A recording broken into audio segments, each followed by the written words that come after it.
The World Trade Organization ruled in India's favor on steel tariffs, but the US just rejected the ruling. Now India is preparing for tariff retaliation.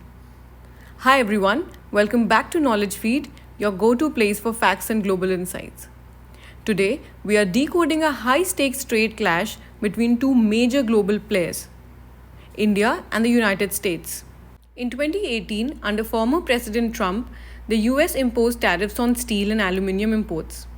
Justification: national security under Section 232 of the US Trade Expansion Act. Countries like India, China, Turkey, Norway, and the EU were impacted. India's steel exports to the US dropped sharply.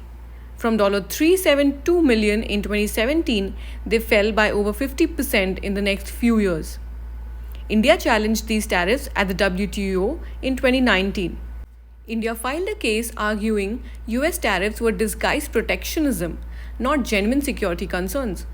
WTO's dispute panel ruled in favor of India in 2022, declaring that the US sanctions violated global trade rules under GATT. The WTO said that the national security clause was being misused. This isn't just a trade issue, it's a battle over global trade rules and authority. The US claims that national security matters are outside the WTO's jurisdiction. But if accepted, that logic would allow any country to bypass trade rules in the name of security. India, on the other hand, is defending multilateralism and the role of international institutions. India notified the WTO dispute settlement body in early 2025 of its intention to retaliate by imposing equivalent tariffs on US goods. The estimated value of retaliation, $250 to $300 million annually, based on trade losses. Possible target sectors: agriculture, tech imports, wine and whiskey, and luxury vehicle. In May 2025, the US formally rejected the WTO's decision and India's retaliation notice. Statement from the US Trade Representative, and I quote, "We do not accept WTO's authority to question matters of national security." This rejection sets the stage for non-compliance and deepens trade tensions. India is reportedly preparing a retaliatory tariff list, including US apples, almonds, and medical devices. The US warns that retaliation may lead to counter-retaliation, sparking a mini-trade war.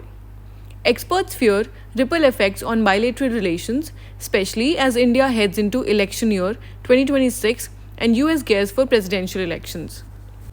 India's approach has been cautious yet firm. India supports WTO reforms but insists countries must not bypass trade rules. The steel and aluminium industries in India face job loss, price pressures, and export cuts due to these tariffs. By retaliating, India is signaling strength but avoiding open confrontation. India's 2024 steel exports were $23 billion globally, with the US once being a top 5 market. So what's next? India can implement counter tariffs, seek WTO authorized retaliation, and engage in bilateral negotiations with the US. WTO's appellate mechanism is currently non-functional due to US vetoes, meaning enforcement may be delayed.